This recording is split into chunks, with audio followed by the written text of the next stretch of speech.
Yeah, data is the new oil. My guest tonight says how we treat data will determine what our future looks like and how stable and secure that future is.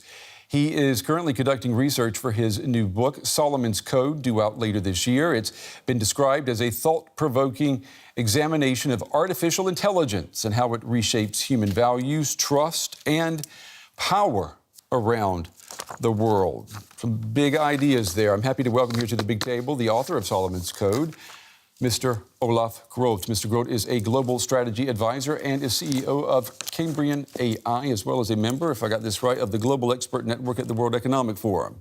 Mr. Groth, it's good to have you here on the day. It's a pleasure to be here. So it was a week ago today, May 25th, 2018, the day that this data protection law went into effect. Do you think that day will go down in history as something momentous?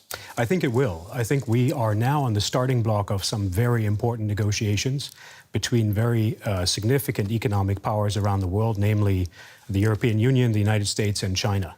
We are looking at a global economy that will increasingly be driven by data. And that touches on some very sensitive issues, such as privacy and security, of course, but also productivity and the future of work. The Europeans, the Americans, and the Chinese have very different approaches to dealing with data.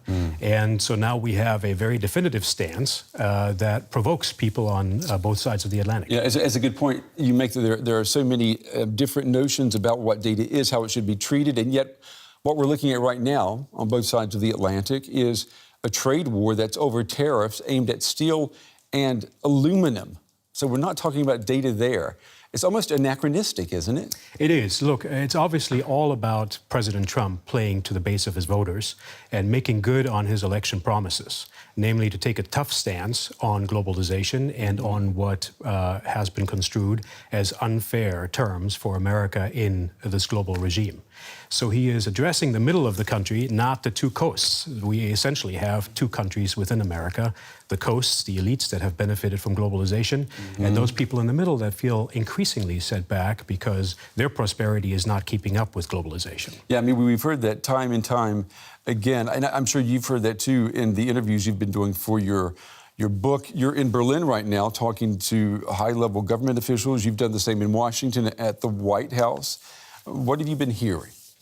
I have found the people that I have been talking to at the White House remarkably open and collaborative as we have approached them. But it is also very clear that if the Europeans think they can start the conversation with a Europe-style regulation regime, that's a non-starter, at least in the medium term, at least for this administration. Of course, we have to see how the midterm elections in Congress work out in the fall. But at this point, I think it's a futile effort to start the conversation and want America to concede to similar GDPR terms. I mean, that's an interesting point. So if you want to get America to talk with you more about data, you can't start it off by talking about regulation. Right. And of course, who you talk to matters, right? I'd like to pull up two tweets from Germany's new Foreign Minister, Heiko Maas, because I think they're very telling about where Europe is when it's thinking about the United States. Let's see if we can pull that first one up. The first tweet is Mr. Maas's reaction to Trump's trade tariffs.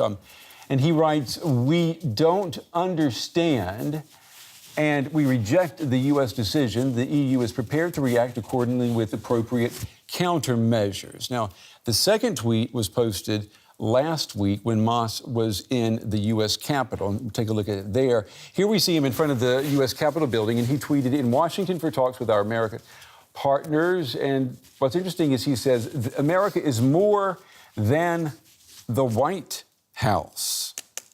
So if Europe is faced with a White House that turns out to be a dead end, who or what are the other addresses that Europe should seek in America? Yeah, look, I think it is, of course, necessary that we continue the conversation between leaders in Brussels and the national capitals in Europe and Washington.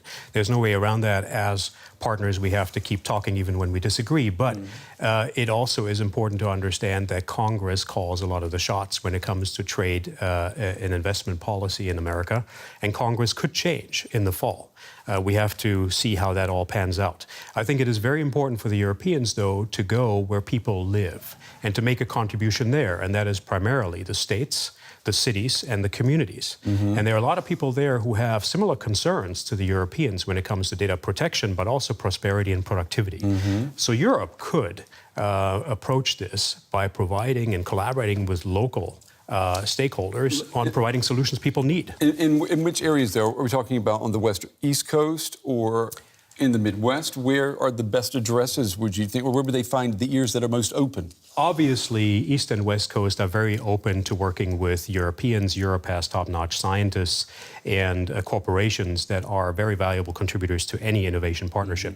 But it is equally, if not more important, that Europe dedicate its attention to the middle of the country, because that's where people are hurting. Yeah. This is the crowd that President Trump is addressing, and that's where we need to go. country that exactly. we've heard used as an insult. Yes. All right, I want you to take a listen to what we heard from the Chinese Ministry of Commerce recently, a spokesman there, talking about China and Germany cooperating, and you can notice the American vacuum in the room. Take a listen.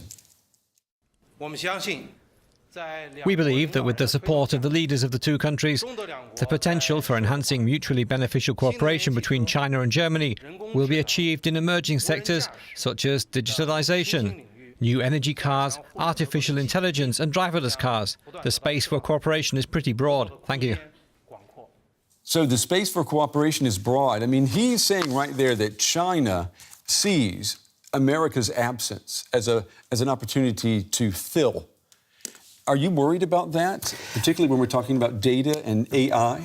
There's good and bad in this story. On one hand, China has phenomenal financial as well as scientific and technological resources, and it's got the ability to project that into the rest of the world, including the Belt and Road Initiative and the New Silk Road. So as such, they're very valuable and important partners for anybody in Europe or in America. But it is also very clear that China is driving a very different model from that which we are used to in the West, namely Europe and the United States. And that comes with a very different value system around data protection and privacy and security, and really the fairly ruthless use of commercial, financial, and technological power to secure its realm of influence. That's right. I mean, if we can't even get them to be on the same page with us about human rights, they're not going to talk to us about data protection, are they? Right. I think the chances of them coming around to a Western privacy regime are fairly slim. Privacy does play a role in China, but on a much different level. And I think that the story about technology in China is ultimately a very positive one, very different from how we in the West sometimes look at technology. Yeah. Right? Before we run out of time, I want to ask you a question about your book title. It's Solomon's Code. Why Solomon's Code? King Solomon in biblical times was held to be a very wise, very wealthy leader who made mistakes and learned from them. We believe that in this new era of artificial intelligence and smart machines and all of the opportunity and problems that are coming at us, we need to learn ahead of time and understand what mistakes could be made in order to then harness the tremendous potential that lies in front of us with artificial intelligence. Well, I think anyone with a little bit of common sense would agree with you, Mr. Groth, and hopefully we do learn from our mistakes, because I think there are plenty of mistakes out there for us to learn from. Mr. Olaf Groth, we appreciate you being on the show tonight. Thanks for having me.